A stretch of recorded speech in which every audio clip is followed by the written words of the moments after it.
Then I took a smidge and applied it down there. This One's Wife. Harry's Disgrace. Hello, I'm H.G. Tudor. On the 8th of May, it will be 80 years since victory in Europe. This was when there was formal acceptance by the Allies of World War II of Germany's unconditional surrender of its armed forces on Tuesday, the 8th of May, 1945. It marked the official surrender of all German military operations. Adolf Hitler had committed suicide on the 30th of April during the Battle of Berlin, and his successor, Karl Dönitz, authorized the surrender, stating, "The German High Command will at once issue orders to all German military, naval and air authorities and to all forces under German control to cease active operations at 23:01 Central European Time on the 8th of May 1945. Upon the defeat of Germany, celebrations erupted throughout the Western world, especially in the United Kingdom, in North America, and in the USSR, as was. More than 1 million people celebrated in the streets throughout the UK to mark the end of the European part of the war.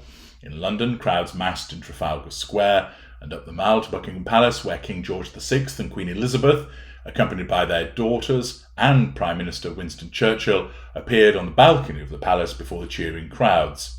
Churchill went from the palace to Whitehall, where he addressed another large crowd, stating, "God bless you all, this is your victory. In our long history, we have never seen a greater day than this. Everyone, man or woman, has done their best."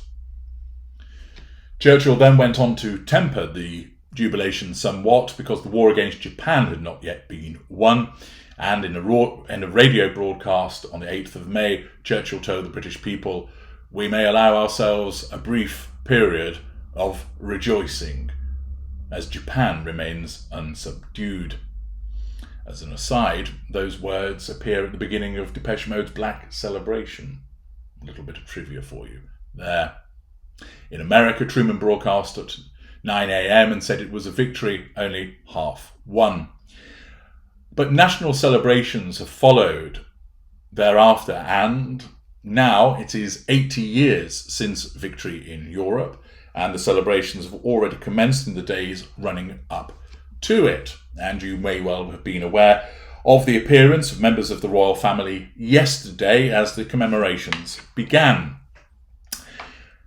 However, what I'd like to share with you are the experiences of one particular individual, which puts into stark contrast the disgrace of Prince Harry. He kept the horrors of the Second World War to himself for 8 decades. Now, ahead of joining the King and Queen for tea at Buckingham Palace to mark the anniversary of VE Day this week, Henry Ducker has shared his story for the first time. 8 decades he stayed quiet about the horrors of the Second World War. He did his duty. He endured hardship, as you're about to hear. He didn't go racing to the BBC to whinge about the fact that he hadn't got the security that he wanted because he'd been defeated in court. He didn't issue a statement attacking his family, whining about the circumstances that he found himself in. No, he demonstrated fortitude and stoicism. Mr. Ducker was an RAF flight mechanic who served as a leading aircraft man for 6 years until 1946 and said he was honoured to accept the invitation to attend the palace.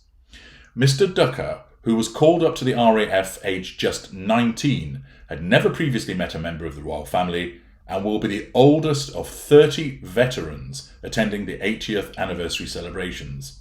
Mr. Ducker is 104 years old.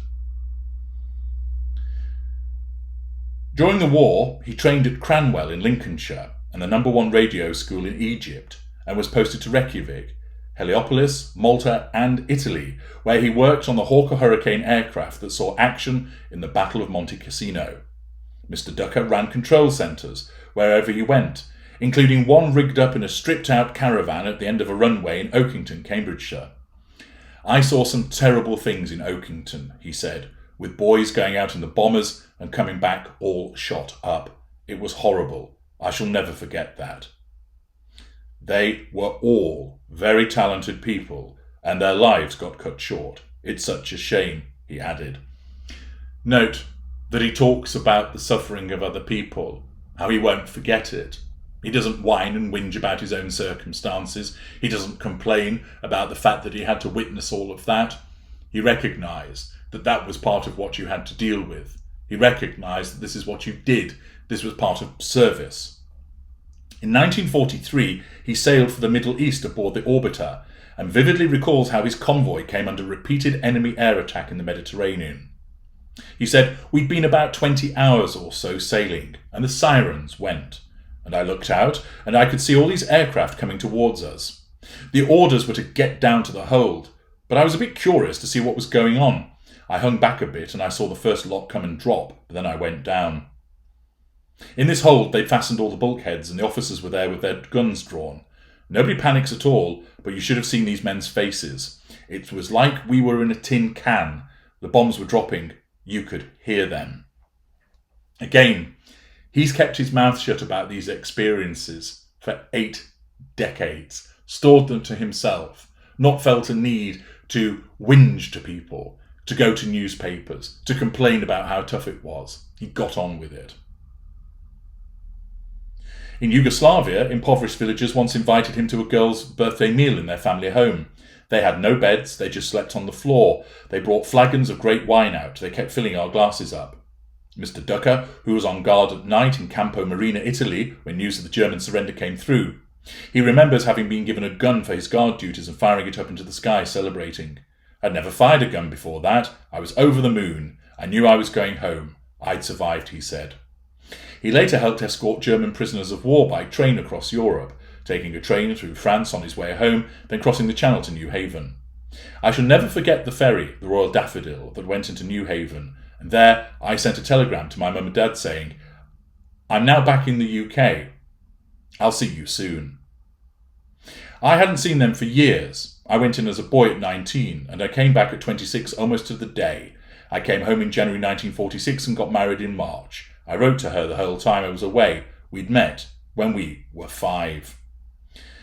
That's the story of Mr. Ducker, and it's only brief details, and he is quite rightly being honoured by attending Buckingham Palace to take tea with the royals. But this is a man that served, and he kept silent about what he did and his involvement for 8 decades. The sights that he saw, he kept to himself. The anguish that he experienced, he kept to himself. The loss of colleagues and how that impacted upon him, he kept to himself. Prince Harry served in the army, and he, more than anybody else, knows duty and the value of service because it's drummed into you at Sandhurst. And yet, where is he now? He is not involved in the commemorations of VE Day, despite having been in the army. Rather than him recognising the sacrifices of men made by Mr. Ducker and others like him, who've enabled the likes of Harry to be able to spout his whinging nonsense through the freedom of speech and freedom of expression, although he regards the First Amendment as bonkers, he is absent from the commemorations. It is a disgrace, and it demonstrates the self-absorbed nature of the Prince of Pink Pancakes and how he has been impacted upon with his own narcissistic traits being honed by that of his wife. He, as a member of the armed services, knows about the obligations and what duty involves, and yet, and to be frank, he shat all over it through his conduct. He is a disgrace in that regard. He is a disgrace to men like Mr. Ducker. He is a disgrace to all of the other veterans, the individuals that gave their lives, that gave their health to ensure that we enjoy the freedoms that we do today. He's absent from these commemorations, arsing around in Las Vegas instead. And his recent behaviour, with his whining to the BBC and his whinging statement can be thrown into stark contrast by the fact that this 104-year-old man has kept his mouth shut for 8 decades. Prince Harry demonstrates that he has become a disgrace and he ought to hang his head in shame. I'm H.G. Tudor. Thank you for listening.